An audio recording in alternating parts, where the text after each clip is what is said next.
नाड़ी परीक्षण में आप तभी परफेक्ट होंगे जब आपको एनाटॉमिकल, फिजियोलॉजिकल सारा चीजें आयुर्वेदिक पद्धति से पता होगा।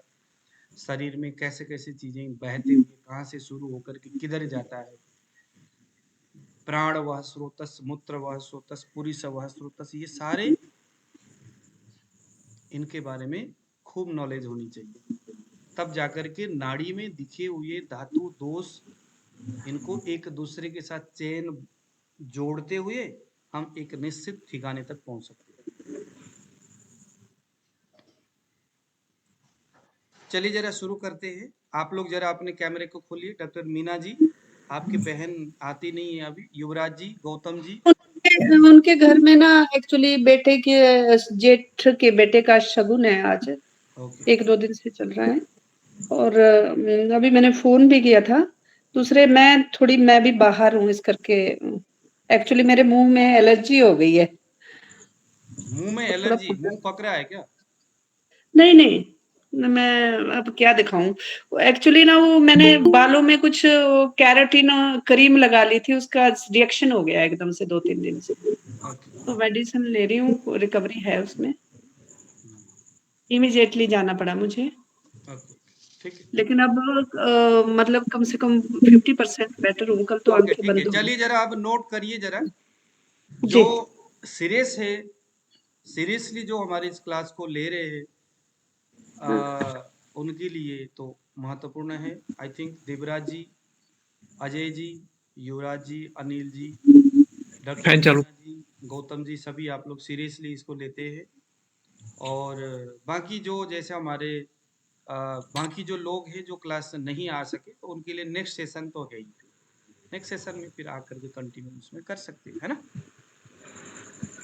चलिए जरा सबसे पहले देखते हैं। अब ये जो हमारा जो 7 धातु है, धातु के ऊपर बात हुई है ना।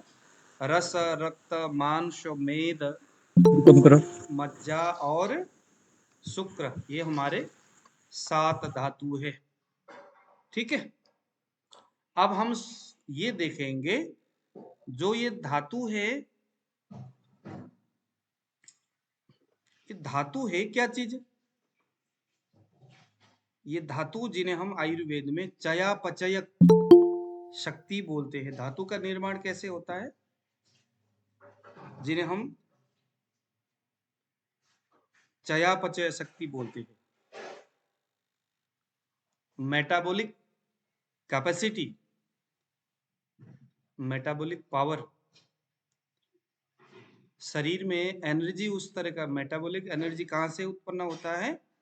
तो इसका जवाब है हमारे धातु निर्माण के क्रम में धातु का जो सार है, धातु पाक के संदर्भ में जो सॉलिड रस, जैसे रस धातु का जब पाक होगा तो एक प्रकार का ऊर्जा उत्पन्न होता है। उस धातु के बिगड़ने से जो समस्या होगा उन्हें मेटाबॉलिक डिसऑर्डर ऐसा बोला जाता है। हेलो, नमस्कार। अभी मैं क्लास में हूँ सर। हाँ, बाद में मेटाबॉलिक डिसऑर्डर बोलते हैं। तो मेटाबॉलिज्म क्या है? ये धातु की जो प्रक्रिया है, निर्माण होना, ये सारी जो प्रक्रिया जहां से प्रारंभ हो, उससे जो एक प्रकार का एनर्जी शरीर को प्राप्त होता है, वो मेटाबॉलिज्म। तो सबसे पहले रस धातु की चर्चा करेंगे, क्योंकि रस ही धातु उद्गम के यानी धातु निर्माण का सबसे पहला नंबर है। रस धातु से रक्त, रक्त से मांस, मांस से मेद, मेद से अस्थि, अस्थि से मज्जा, मज्जा से शुक्र। यह क्रम शरीर में पोषण, शरीर को शक्ति देने वाला, न्यूट्रिशन देने वाली जो मेटाबॉलिज्म कैपेसिटी को, मेटाबॉलिज्म जो व्यवस्थाएं हैं उसको मेंटेन करने की एक जो प्रक्रिया है, वह एक धातु की व्यवस्था है। शरीर का ये पोषण करने का क्रम है, रस रक्त मांस मेद, ये पोषण का क्रम है। लेकिन धातु धारयति, शरीर का धारण करने वाला है, यह भी धातु के लिए एक अर्थ बनता है। धारयति इति धातु, जो धारण करे शरीर का वो भी धातु है। तो धारण करने वाले धातु का क्रम क्या है? पोषण करने वाले धातु का क्रम तो है रस रक्त मांस मेद आदि,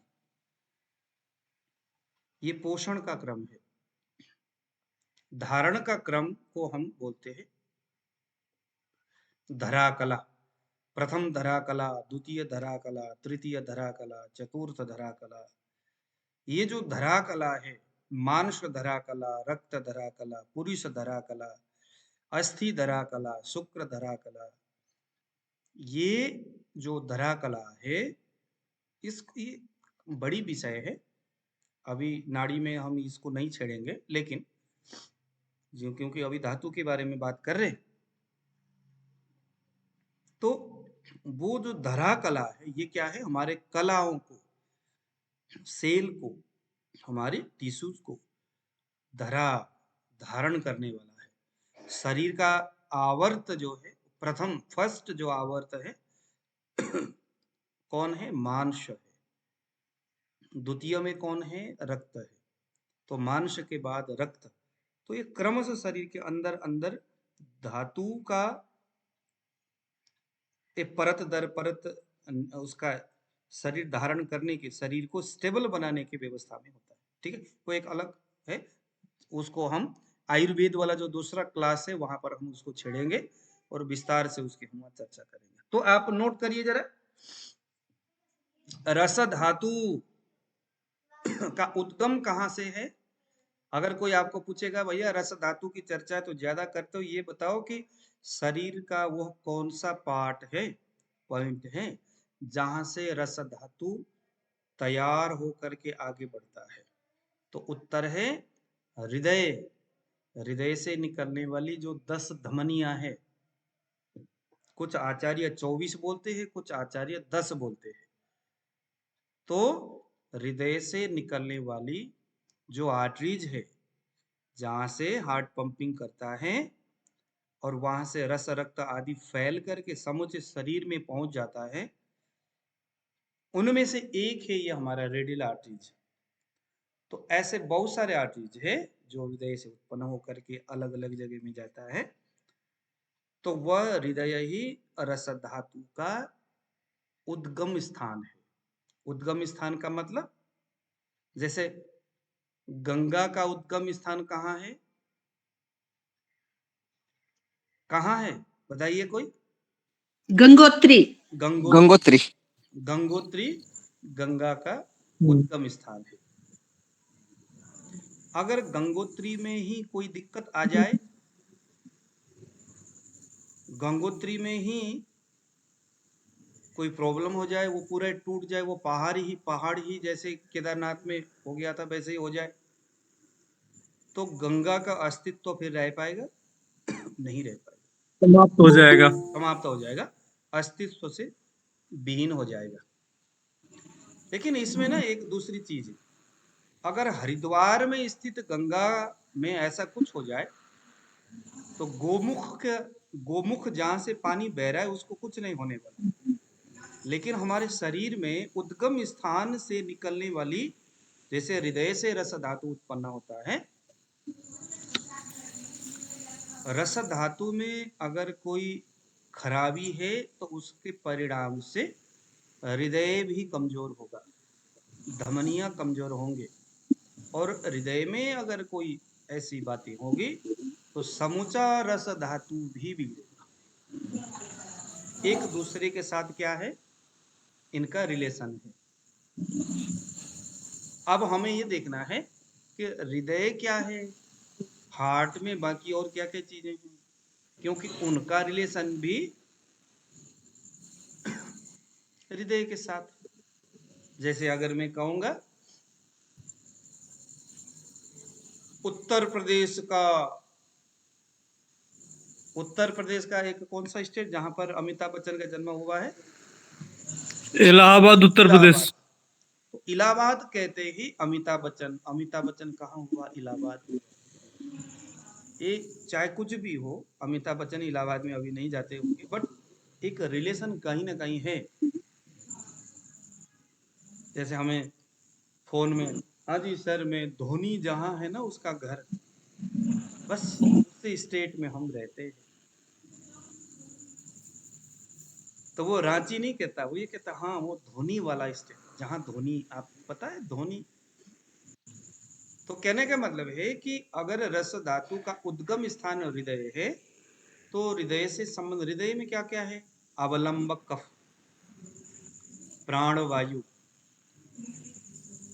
साधक पित्त, ये सभी हृदय के साथ संबंध बनाता है। और भी बहुत सारी चीजें हैं जिसका रिलेशन हृदय के साथ है। मन, मन, मन, शरीर में प्राण तत्व, शरीर में प्राण शक्ति, और शरीर का पर ओज, एक ऐसा स्ट्रॉन्ग ओज जो हमारे हृदय में रहता है, और वो हृदय के उस अग्नि को, हृदयस्थ शक्ति को वो मेंटेन रखता है। इन सभी का संबंध डायरेक्टली इनडायरेक्टली रस धातु से होने वाला है, क्योंकि रस धातु का उद्गम स्थान कहाँ है? हृदय है। इसीलिए कोई आदमी को मानसिक स्ट्रेस हो, टेंशन हो, तो रस धातु, रस धातु क्या है? रस धातु एक प्रकार का एनर्जी है, रस धातु एक प्रकार का प्रोटीन है, एक प्रकार का न्यूट्रिशन है, शरीर के लिए ऊर्जा है, शक्ति है, शरीर के लिए जल है, पानी है, ये रस धातु है। ठीक है। तो रस धातु से हृदय, हृदय के अंदर रहने वाले समूचे, हृदय के साथ संबंध बनाने वाले समूचे चीजों से, उनकी बातें भी हम रस धातु से ही नाड़ी के माध्यम से कल्पना करेंगे। आंख को बंद करना है, रस धातु में स्पाइक हुआ, कफ पित्त वात कैसा स्पाइक है, उसके आधार पर हृदय में स्थित समूचे हमारे कोरोनरी आर्टरीज या जितने भी आर्टरीज हैं, 10 धमनियां बोला हुआ है, और हमारी हार्ट, ये समूचा जो बात है रस धातु से हम देखेंगे। मन की कैसी स्थिति है? अगर रस धातु में वायु है तो मन चंचल है, रस धातु में कफ है तो मन बहुत स्टेबल है, बहुत स्थिर है, कफ की व्यवस्था। रस धातु में पित्त है तो मन में उत्तेजना बहुत ज्यादा है। मन की बात है क्योंकि उसका संबंध हृदय के साथ है, रस धातु का उद्गम वहां से हुआ है। तो जोड़ करके देखना है।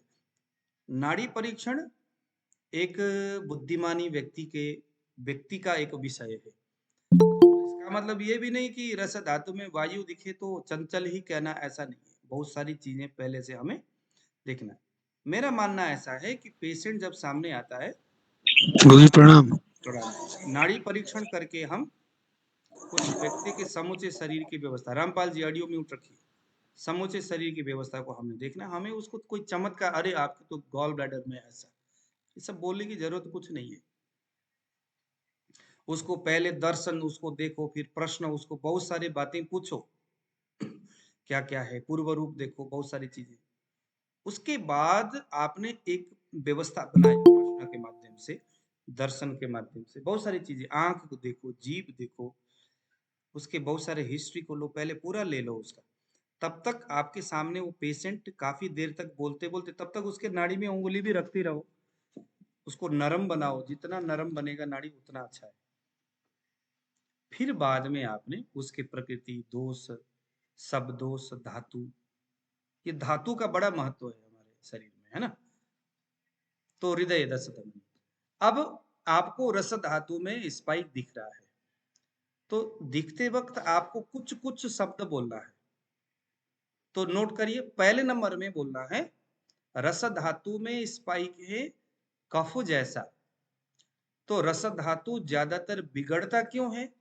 क्योंकि गुरुतर भोजन करता है, यानी बहुत हैवी भोजन करता है, ठंडा, स्निग्ध, इस तरह के आहार करता है। गुरुतर भोजन, स्निग्ध, शीत और गुरुतर भोजन। गुरुतर का मतलब बहुत हैवी भोजन,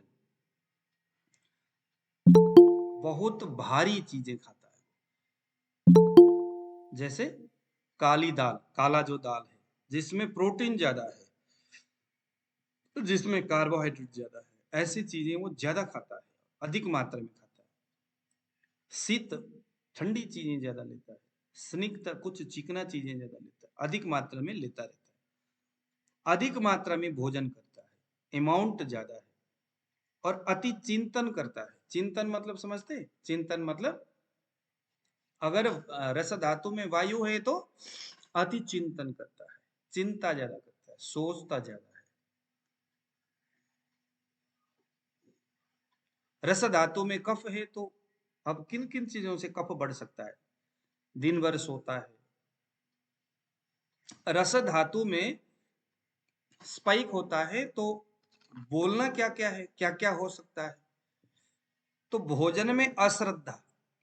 भोजन में अश्रद्धा का मतलब है खाना खाने का उतना मन नहीं करता, अरुचि, है ना, रुचि नहीं होती भोजन में।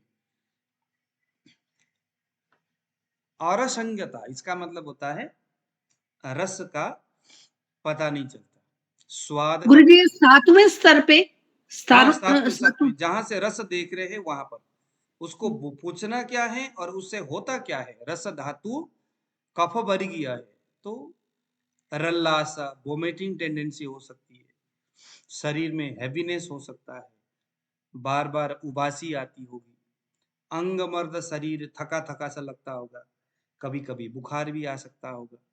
तम प्रवेश अंधकार एकदम जब उठता बैठता है ना, उठता बैठता है। एक पेशेंट आया, कहता है सर मैं जब भी कभी दूध पीता हूँ तो मुझे बहुत चक्कर आता है।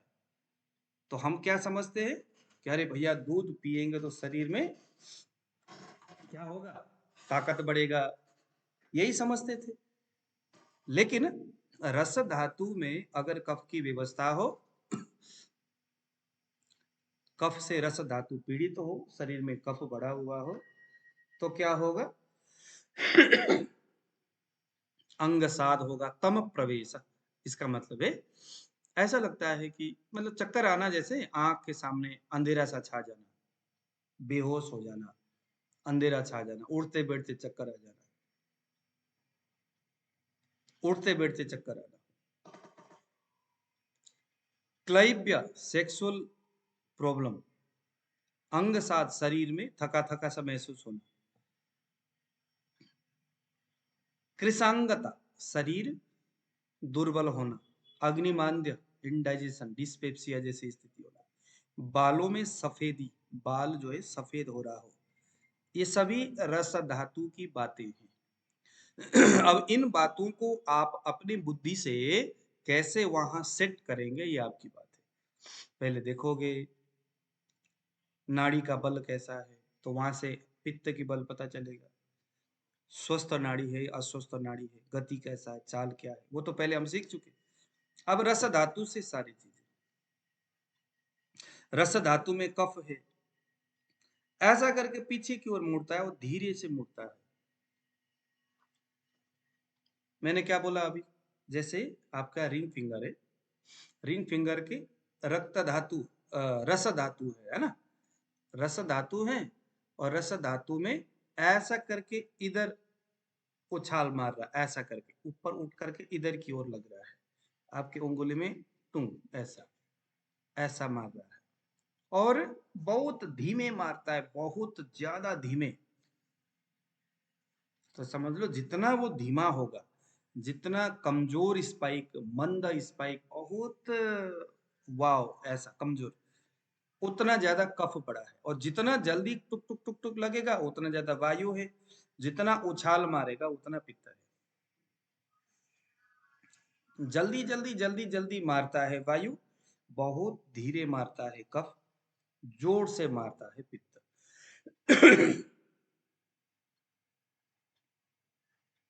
ये रस धातु की बात है। अब आ गया रक्त धातु, ब्लड। कहां से उत्पन्न होता है? लीवर और स्प्लीन से। रक्त धातु का उद्गम, निर्माण स्थान कहाँ है? यकृत और प्लीहा, लीवर और स्प्लीन। इसका मतलब क्या समझ में आएगा? रक्त धातु में स्पाइक होगा तो निश्चित है या तो लीवर की बात कर रहा है या स्प्लीन की बात कर रहा या लीवर की बात कर रहा है या स्प्लीन की बात कर रहा है?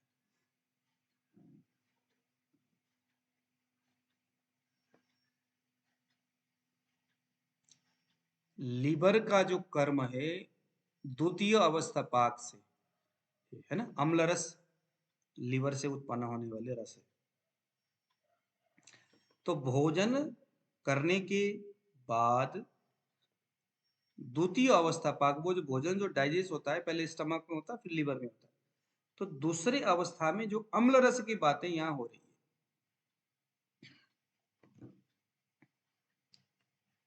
तो रक्त धातु में अगर स्पाइक होता है कफ पित्त वात, तीनों के क्वालिटी आपने देखना है।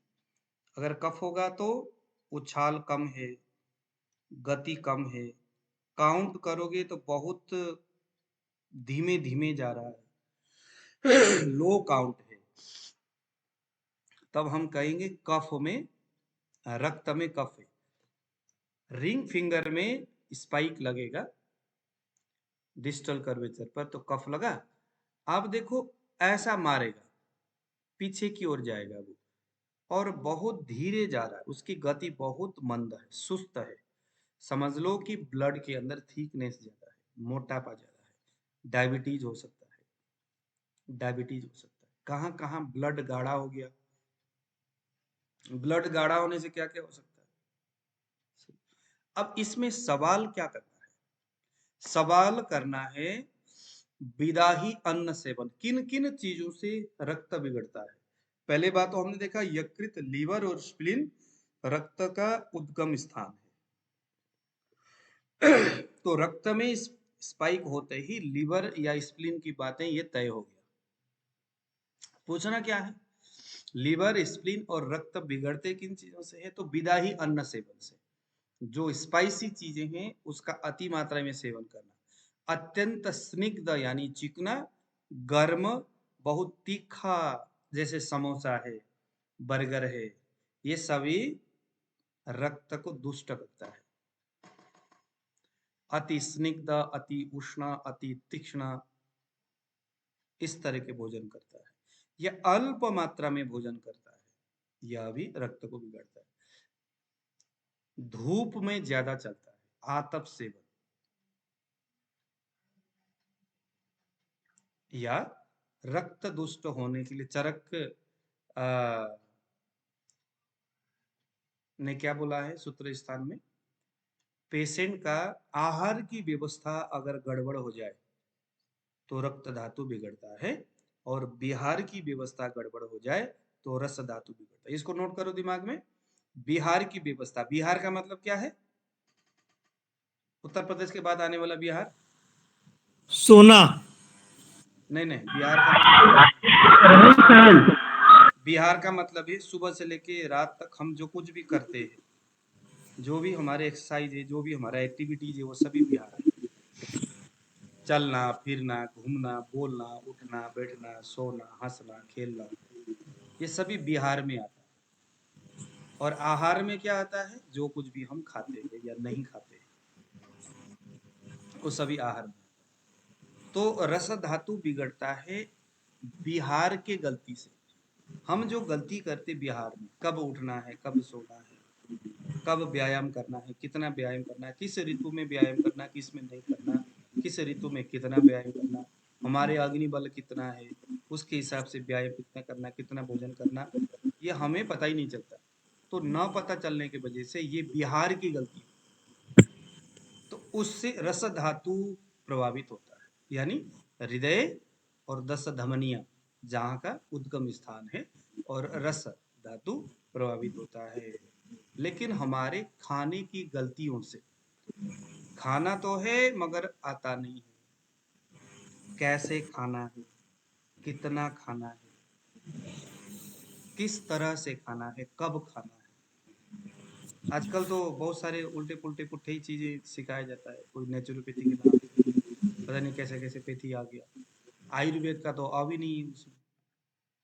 ये एक दिल्ली का एक पता नहीं क्या मनीष क्या है उसका नाम, वो नेचुरोपैथी वाला, और मोबाइल में उसका आ जाता है, वो पता नहीं क्या क्या बोलता है, ऐसे पुट्टे पुट्टी चीजें। सुबह उठो इतना ज्यादा ककड़ी खाओ बोलता है, भाई आयुर्वेद में कहाँ बोला हुआ है सुबह उठते ही ककड़ी खाने के लिए?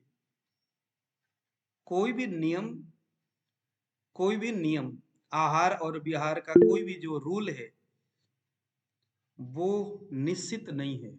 क्या नहीं है? निश्चित नहीं है। देवराज जी के लिए उनके हिसाब से, बलदेव जी के लिए उनके हिसाब से नियम है।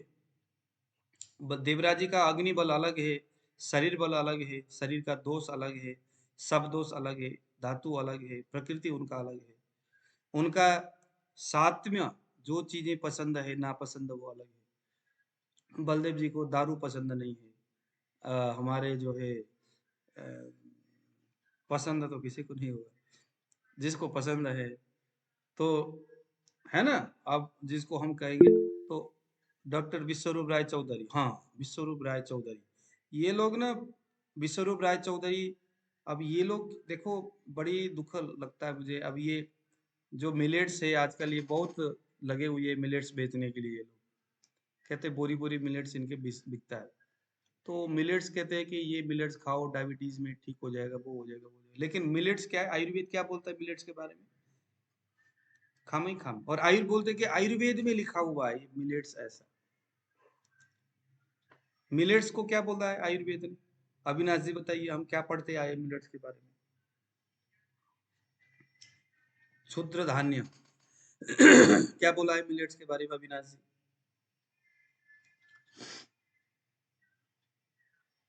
वो शरीर के लिए नित्य उपयोगी नहीं है और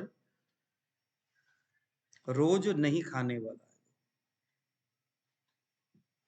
किसके लिए है खाना है वो मिलेट्स? मिलेट्स का गुण क्या है? गुरु और अपकर्षण। मिलेट्स का गुण क्या है? गुरु और अपकर्षण। कोई तो बताइए जरा, गुरु और अपकर्षण किसके लिए बताया है? जयप्रकाश जी बताइए जरा, आप लोग तो पुराने स्टूडेंट हो। गुरु और अपकर्षण करने वाला आहार किसके लिए देना चाहिए? कमजोर व्यक्ति के लिए। नहीं, अब वाले को नहीं देना है गुरु। अरे आप लोग, मैं कह रहा हूँ कि ग्रंथ के हिसाब से बताइए, अपने हिसाब से नहीं। अविनाश जी बताइए, आप तो पुराने हमारे पहले से क्लास में। अब यही बात है ना कि अब क्लास में गुरु और अपकर्षण। जो ज्यादा स्वस्थ होगा वही पचा सकेगा उसको, ज्यादा गुरु। ऐसा है, गुरु और अपकर्षण जो है, जिसके अग्नि मंद है, जो कफ प्रकृति वाला व्यक्ति है, जिसके शरीर को मोटापा को कम करना है, मंद अग्नि है, ऐसे व्यक्ति को गुरु, गुरु भोजन क्या करता है? वो बहुत ज्यादा हैवी होता है, जिसमें फाइबर है। अब मिलेट्स में ज्यादा फाइबर है ना। फाइबर क्या करता है? धीरे धीरे करके जाता है अग्न्याशय में, अग्नि के स्थान में थोड़ा थोड़ा जाता है, धीरे धीरे जाता है, धीरे धीरे इसको डाइजेस्ट करता है। इसीलिए भूख ज्यादा नहीं लगता मिलेट्स खाने से, है ना। तो क्या होगा, मंदाग्नि वालों के सामने अगर आप लघु भोजन दोगे तो तुरंत पच जाएगा, फिर उसको खाने का मन करेगा, है ना। जो दुर्बल व्यक्ति है, कमजोर व्यक्ति है, उस आदमी को कैसा भोजन देना चाहिए? गुरु और अपकर्षण करने वाली दवाई नहीं देना, आहार नहीं देना है उसको। क्या देना चाहिए? भोजन देना चाहिए, हाँ जी, हल्का भोजन देना चाहिए उसको उसको। लघु और संतर्पण करने वाली देना चाहिए। हम्म। संतर्पण करने वाली देना चाहिए, बट लघु हो। संतर्पण, मगर ये आप नोट करिए जरा, इसको नोट करिए। लघु और संतर्पण कारक दुर्बल व्यक्ति के लिए, गुरु और अपतर्पण कर। अपतर्पण का मतलब जैसे जौ है, जौ कैसा है? अपतर्पण है, यानी अपतर्पण का मतलब है खींचने वाला, शरीर को सुखाने वाला, जैसे बाजरा है। गुरु और अपतर्पण, रागी, गुरु और अपतर्पण। तो रक्त धातु अब ये गुरु और अपतर्पण वाले इस तरह के भोजन अगर आप करोगे, ज्यादा मिलेट्स खाओगे, तो क्या होगा? यह रक्त धातु को क्या करेगा? बिगाड़ देगा। रक्त धातु क्या हो जाएगा? गुरुजी, कमजोर कमजोर लोगों को लघु और कमजोर लोगों को लघु संतर्पण, संतर्पण कारक लघु अन्न देना है।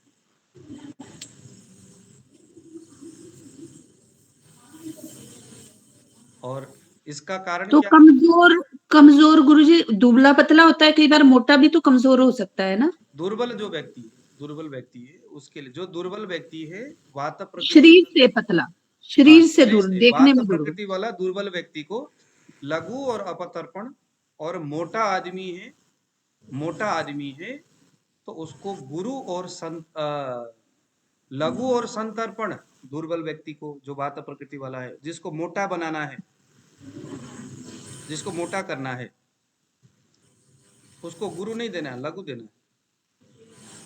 जिसको दुर्बल करना है, मोटा है, दुर्बल करना है, उसको गुरु देना है। लेकिन अब ये लोग क्या करते हैं, अच्छा आप मोटे हो, चलो आप एक काम करो, ककड़ी खाओ। ऐसे गुरुजी मोटे व्यक्ति में तो गुरु पहले ही है कफ मैं, रूप आप में। फिर मेरी बात नहीं समझ रहे। देखो गुरु और अपतर्पण कह रहा हूं। अपतर्पण का मतलब जो कि अपतर्पण करता है, यानी कि शरीर को नाश करता है, शरीर को कमजोर करता है, अपतर्पण खींचता है। संतर्पण का मतलब शरीर की कोशिकाओं को बढ़ाने वाली, अपतर्पण यानी शरीर की टिश्यूज को, कोशिकाओं को कम करने वाली, सुखाने वाली। जैसे कुटकी, कुटकी क्या है, अपतर्पण करने वाला है। लेकिन वो हैवी होना चाहिए। हैवी इसीलिए होना चाहिए, ग्रंथकार का मानना है कि वो हैवी प्रोडक्ट अगर वो खाएगा तो सुबह खाया रात तक भूख नहीं लगता। बस उसको इतना कह दो भैया भूख लगे तो खाना, अदरवाइज नहीं खाना।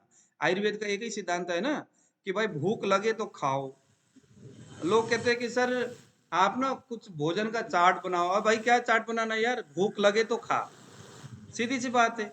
और ग्रंथकार क्या बोलते हैं, अगर मोटे आदमी को दुर्बल करना है तो गुरु और अपतर्पण दे दो। जैसे सुबह आपने 9 बजे दे दिया, 10 बजे से लेकर 12 बजे भोजन का टाइम है, 10 बजे आपने उसको दे दिया, कुछ भी दे दिया, गुरु अपतर्पण, जैसे रागी वगैरह हो गया, रोटी दे दिया, उसमें घी भी नहीं डालना, ककड़ी वकड़ी नहीं देना। ककड़ी क्या नहीं देना, वो तो क्या करेगा, वो अपतर्पण नहीं करेगा।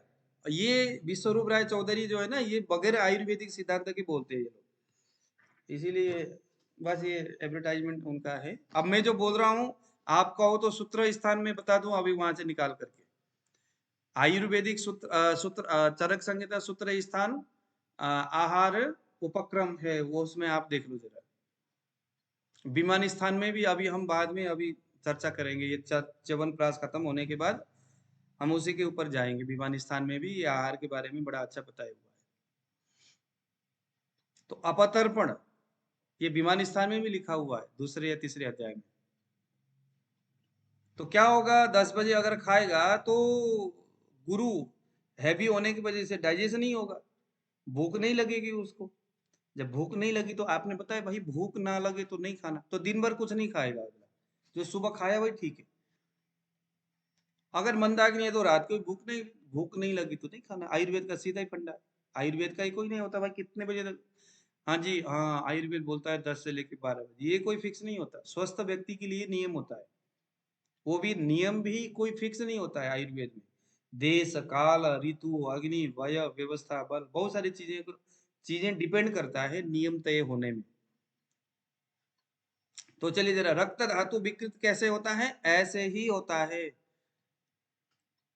कोई मोटा आदमी है और उसको लघु संतर्पण कारक चीजें अगर वो सेवन करता है तो क्या होगा, क्या होगा, वो बार बार खाना शुरू करेगा। संतर्पण से वो शरीर मोटापा करेगा, मोटा हो जाएगा। हाँ और मोटा हो जाएगा बार बार। लघु जो है वो जल्दी से उपज जाता है।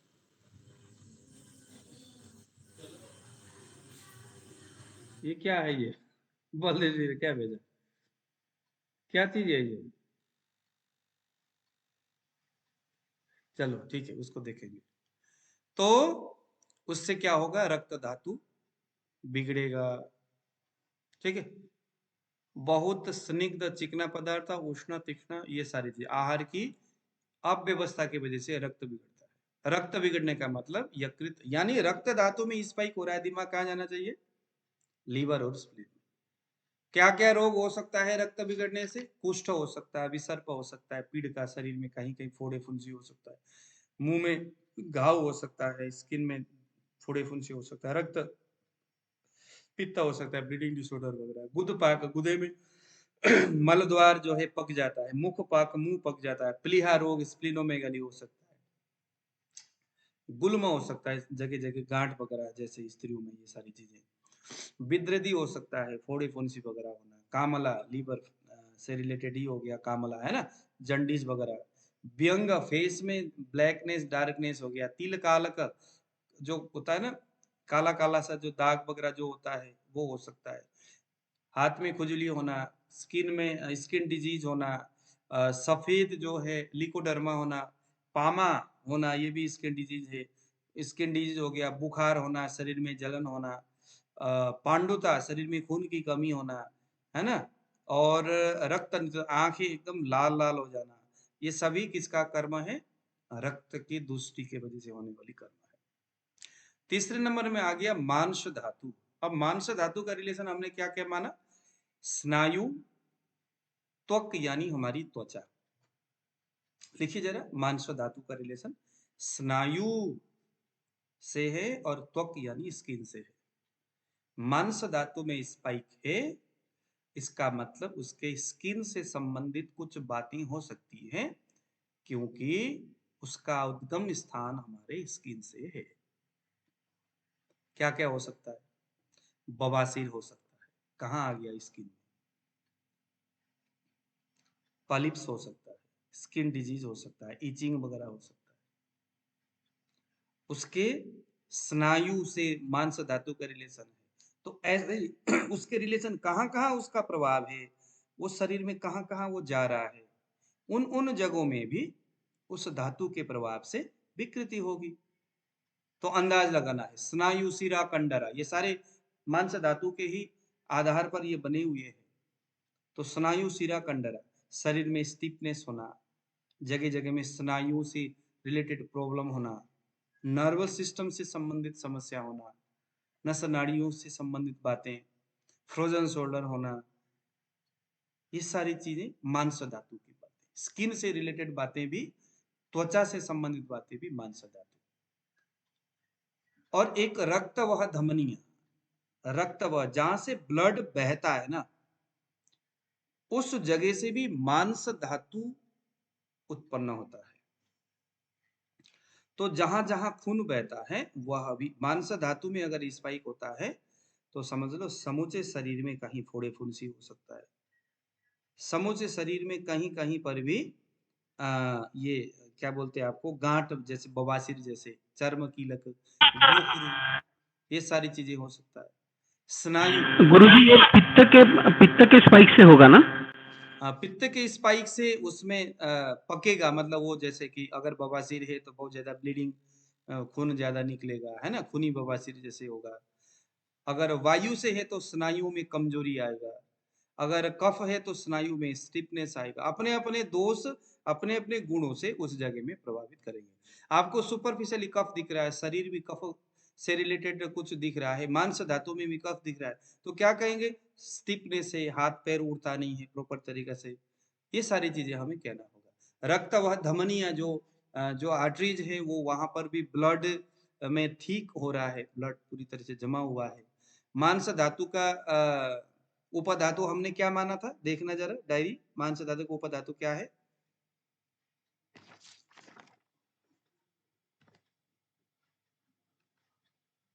बताइए, मांस धातु का उपधातु। वसा और सड़ त्वचा जी। हाँ, वसा और सड़ त्वचा। तो वसा यानी फैट, तो फैट से रिलेटेड कुछ बातें हमें बोलना होगा। कफ जैसे दिख रहा है तो ज्यादा फैट है, उसके वजह से स्नायु जो लिगामेंट है, जो आर्टरीज है, वो उसमें कोई ना कोई दिक्कतें आ रही है। ये सारी चीजें हमें बोलना होगा। ठीक है, उसको जोड़ना, बस बड़ी सावधानी से दिमाग लगा करके, ऐसा नहीं कि अंधभक्ति की तरह अच्छा ठीक है, पत्थर नहीं मारना, तरीका से करना, सब चीजें ध्यान में रख करके। अब ये मांस धातु बिगड़ता क्यों है? तो अत्यंत अभिसंधि कारक भोजन करने से। अभिसंधि का मतलब है जो कि शरीर को स्तंभन करता है, रोक करके रखता है। जैसे मांस धातु कब बिगड़ता है? अभिसंधि का, जैसे दही अभिसंधिकर द्रव्य है। जैसे अत्यंत आप मल को रोकने वाली बहुत ज्यादा डायरिया हो रहा था, उस मल को आप रोक रहे, वो भी अभिसंधि है। नाक से पानी बह रहा था, ज्यादा जुकाम उखाम, तो आपने दवाई खा लिया, वो क्या हो गया? अभिसंधि कर। आंख से ज्यादा आंसू आता है, रोकने वाली दवाई, अभिसंधि कर। हाँ, और क्या क्या होता है, कल्पना करिए, और क्या क्या हो सकता है?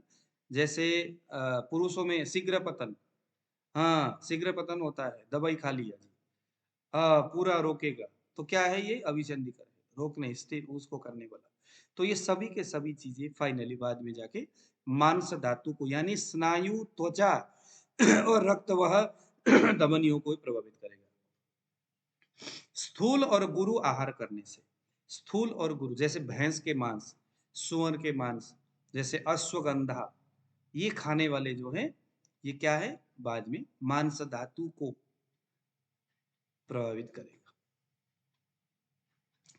क्या क्या? सर गुरुजी फिर से बताइए, स्थूल और कौन सा भोजन? स्थूल और गुरु, स्थूल और गुरु, गुरु मीन्स हैवी, स्थूल यानी मोटा, स्थूल जिससे मोटापा बढ़ता है। क्या क्या चीजें हैं देखो। और भोजन के तुरंत बाद सोना, दिन में दिन में भोजन करने के तुरंत बाद सोना, यह भी मांस धातु को विकृत करने वाली व्यवहार है। ठीक है, अब आ गया मेद धातु। अब ये मेद धातु हमारे धातु के सेंटर का भाग है।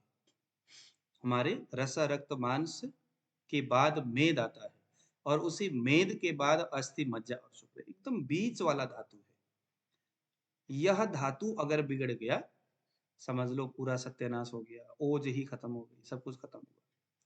नोट करिए जरा, मेद धातु का उद्गम स्थान क्या है? क्योंकि ये जब दिमाग में रहेगा कि ये इसका उद्गम स्थान है, निर्माण यहां से होता है, तो पहले तो है दोनों किडनी। मेद में स्पाइक हो रहा है तो किडनी दिमाग में आनी चाहिए। क्यों? क्योंकि मेद का संबंध किडनी से है। हमारे दोनों कमर, हिप, क्या बोलते हैं उसको? कमर को कटी प्रदेश बोलते हैं ना, जिसे हम आयुर्वेद में लोअर बैक पेन भी हम लोग कह देते हैं। कमर, कटी प्रदेश, लोअर बैक पेन भी कह सकते हैं। बेसिकली ये देखो जरा, ये यहाँ से नीचे होता है ना, जहां पर ये, जब हम पुरुष जब बेल्ट बांधते हैं तो एक हड्डी होता है ना ऐसा, जहां पर बेल्ट टिकता है, उसके थोड़ा सा ऊपर, वैसे कटी प्रदेश कहते हैं। हिप्स हमारे से थोड़ा ऊपर, हमारे लोअर बैक पेन जो बोलते हैं वो भी कटी प्रदेश का दर्द ही होता है। तो ये जो समूचा जो भाग है, ये कटी प्रदेश है, और यह भी मेद धातु का निर्माण का स्थान है। आया समझ में? मेद धातु का एक है, जो लेडीज की अचानक कमर बढ़ जाती है, वो भी इसी के विकृति के कारण? इस मेद धातु, मेद धातु। आप देखना, जिसको थायराइड का प्रॉब्लम है उनमें ये दिक्कतें होती है, सर उठने बैठने में दिक्कत है, सर मेरे हिप में पेन होती है, सर मेरे लोअर बैक पेन होती है, उनमें ज्यादा दिक्कत है, चुभने जैसा दर्द होता है। क्योंकि थायराइड क्या है? यह शोथ है, मेद धातु की विकृति है। तो पहले नंबर में किडनी, दूसरे नंबर में कटी प्रदेश, तीसरे नंबर में इसको बोलते हैं वपावहन। इसका मतलब है ओमेंटस, ओमेंटम बोलते हैं, ओमेंटम। स्टमक के ऊपर ही जो उसके आसपास का जो छोटा सा जो एरिया है वो ओमेंटम है। तो ओमेंटम भी मेद धातु का उद्गम स्थान है। और साथ में स्वेद वह स्रोत, स्वेद यानी पसीना जिन रास्तों से होते हुए गुजरते हैं, वह भी मेद धातु का उद्गम स्थान है। एकदम विचार करके आप, मेद धातु में स्पाइक हो रहा है तो या किडनी की बातें, या मतलब पसीना के जो छिद्र हैं उनको, हाँ, मेद धातु का उद्गम स्थान है। अगर मेद धातु में स्पाइक है तो किडनी, कटी प्रदेश और ये ओमेंटम और स्वेद वह का मतलब जहां से पसीना अंदर से बहता है, वो सभी मेद धातु का ही निर्माण स्थान है। मेद धातु में स्पाइक होगा तो गुरुजी ओमेंटम का फिर से एक बार समझाइए, ओमेंटम क्या चीज होती है? ओमेंटम को संस्कृत में वपावहन बोलते हैं। ये जैसे हमारा जो स्टमक है ना, स्टमक के ही थोड़ा सा ऊपर पिछला बैक साइड में मांस का एक परत होता है, वो ओमेंटम है। आप उसमें गूगल में सर्च कर लो ओमेंटम। और से थोड़ा ऊपर। हाँ जी, मेद धातु है। अब मेद धातु में अगर स्पाइक होता है तो मेद धातु के स्पाइक में सवाल क्या करना है, तो पहले नंबर में सवाल करना है अव्यायाम। अगर आदमी व्यायाम बिल्कुल भी नहीं करता तो उसका मेद धातु बिगड़ने वाला है। दिन में सोता है, मेद धातु बिगड़ने वाला है। और बहुत सारे आसब अरिष्ट का पान खूब करता है, ये आसब खाओ, वो अरिष्ट खाओ, बहुत ज्यादा दारू पीता है, मद्यपान करता है अधिक मात्रा में, दिन भर सोया, शाम को उठ करके मद्यपान किया और व्यायाम कुछ नहीं करता, तो मेद धातु इसमें खराब हो सकता है। लक्षण क्या क्या होंगे? स्वेदागमन, पसीना आएगा, स्निग्धता, शरीर के अंदर क्लेदक कफ बढ़ेगा, क्लेदक बढ़ेगा। क्लेदक ही शरीर को सत्यानाश करने वाला चीज है, यानी एक प्रकार का तरल पदार्थ, एक प्रकार का चिकना पदार्थ। ये शरीर को बल देता है यदि नेचुरल उचित मात्रा में निर्माण हो तो, स्थित हो तो, नहीं तो पूरा शरीर को हिला के रख देता है, जाम कर देता है। जितने भी जो मेटाबॉलिक डिसऑर्डर वाले जो रोग है, वात रक्त हो, डायबिटीज हो, हाँ, और गाउट हो, अर्थराइटिस हो, आपका डायबिटीज हो, आपका ये सभी मेद धातु के इसी स्वेद के अत्यंत स्निग्धता के कारण से होने वाले रोग है। तालु शोष, तालु यानी जीभ के ऊपर, ये सूख जाता है उनके, मेद धातु। पिपास्य, पसीना, प्यास ज्यादा लगता है। प्रमेह की पूर्व रूप अवस्था, स्वेद वह स्रोत का मूल स्थान होने की वजह से, और वृक्क यानी किडनी जिसका मूल स्थान है मेद धातु का, इसीलिए यह प्रमेह यानी डायबिटीज का, प्रमेह मीन्स डायबिटीज नहीं कहेंगे, प्रमेह मीन्स प्रमेह ही है ना, डायबिटीज एक अलग चीज है। हाँ जी, प्रमेह इसमें होता बोन मेरो भी हो सकता है ना? क्या चीज? Bone marrow. ना प्रमेह उसको बोन मेरो। गौतम जी फिर बोलना जरा। Bone marrow. हाँ, बोन मैरो का क्या, बोन मैरो का क्या मतलब? अगर इसमें वायु का, मेद में अगर वायु का प्रभाव होगा तो बोन मैरो कह सकते हैं। नहीं, नहीं बोन नहीं मैरो नहीं। हम यहाँ नहीं कहेंगे, वो मज्जा धातु में कहेंगे बोन मैरो। अच्छा अच्छा, हाँ हाँ, मैं वही समझना चाह रहा था मैंने। जाना। हड्डी के बाहरी एरिया में जो स्नेह, जो चिकनाहट है, जो मेद का उपधातु है हमारा मज्जा है ना, वसा है, तो वसा मीन्स फैट है, तो वो हड्डी के अस्थि धातु के बाहरी जो परत है, जो चिकनाहट पैदा करता है मांस के साथ, जिसको जोड़ने का काम करता है, वो है मेद यानी वसा। तो बोन मैरो तो हड्डी के अंदर होने वाली चीज है ना, तो उसे हम मज्जा में जोड़ेंगे। जी तो जी मेद, जी। मेद धातु हो गया। तो मेद धातु में स्पाइक है तो क्या क्या होना है, उसका कारण क्या है? अव्यायाम, व्यायाम नहीं करना, दिन में सोना, दारू ज्यादा पीना, स्वेदागमन, पसीना ज्यादा आ रहा है या बहुत कम आ रहा है। मेद धातु में स्पाइक होकर के अगर वायु जैसा स्पाइक है तो क्या कहेंगे? स्वेद की प्रवृत्ति नहीं हो रही, तो यहाँ उसको बुखार आ सकता है। पसीना ही बिल्कुल नहीं आ रहा है क्या महाराज, ऐसा बोलना होगा, वायु जैसा स्पाइक। तो ये क्या होगा? ये शुद्ध आयुर्वेद का विषय हो जाएगा। ठीक है, अब आ गया। गुरु जी, हाँ जी, आखिर में हमें धातु के उपधातु सभी का नाम बताइए। उपधातु का नाम, हाँ, सभी सभी धातुओं के उपधातु के वो नाम। तो मैंने पहले पढ़ाया तो था यार। चलो मैं फिर बता देता हूँ, अभी मेरा वैसे तो टाइम तो खत्म हो ही गया था, फिर भी मैं आप लोगों को बता ही देता हूँ भैया। उपधातु लिखिए जरा। रस धातु का सर उपधातु है स्तन्य और आर्तव लिखिए फटाफट। स्तन्य यानी ब्रेस्ट से निकलने वाली दूध, आर्तव यानी कि मूत्र द्वार से निकलने वाली, हर महीने निकलने वाली ब्लड स्त्रियों का। ये रस धातु का उपधातु। मल है कफ। फटाफट लिखिए जरा। रक्त ब्लड का उपधातु है सिरा और कंडरा। सिरा और कंडरा। रक्त का उपधातु है सिरा और कंडरा। वसा मांस धातु का उपधातु है वसा और सड़ त्वचा। वसा और सड़ त्वचा। वसा मीन्स फैट। मेद धातु का उपधातु है स्नायु और संधि। अस्थि धातु का उपधातु है दंत या दांत। मज्जा का उपधातु है केस। बताइए वसा और सड़ त्वचा यानी स्किन। स्किन हमारा जो स्किन है ना 6 लेयर वाला होता है। इसके अलग अलग नाम है और अलग अलग नाम वाले स्थान में दोष चले जाते हैं तो अलग अलग उसका रोग होता है, वो आयुर्वेदिक ग्रंथ में है बाद में। अस्थि धातु का है दांत। मल है केस, लोम, नख, श्मश्रु। केस यानी बाल सिर के, लोम यानी आपका शरीर के बाल रोएं, नाक, श्मश्रु यानी दाढ़ी मूछे श्मश्रु। तो ये अस्थि धातु का मल हो गया और दांत इसका उपधातु हो गया। मज्जा धातु का उपधातु सारंग धर के हिसाब से केस है। केस यानी सिर का जो बाल है, मज्जा धातु का उपधातु है।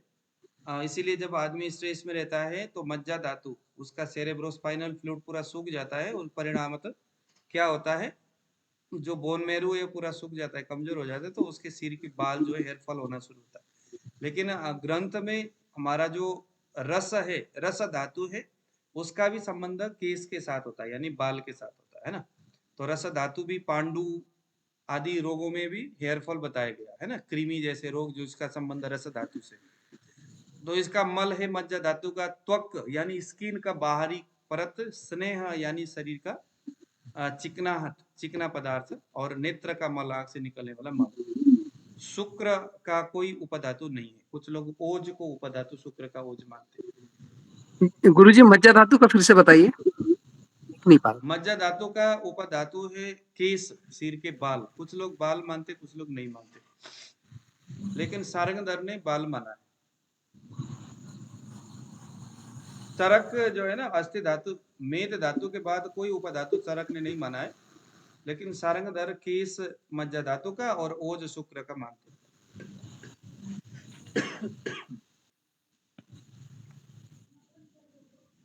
ठीक है, चलिए आज का हमारा इतना ही है, अस्थि और। सर आप कुटकी के बारे में क्या बताए थे? बीच में कुटकी के बारे में नाम लिए थे कुटकी का। कुटकी जो है ना अपकर्षण करने वाला द्रव्य है, माने कमजोर करने वाला। हाँ, खींचने वाला। अपकर्षण मीन्स खींचना। तो सर कुटकी डायबिटीज भी तो दिया जा सकता है ना? हाँ हाँ देते हैं, जब तो मैं कह रहा हूँ ना अपकर्षण करता है। कुटकी वही जो जड़ होती है, कड़वी चीज। हाँ जी, हाँ वही। हाँ?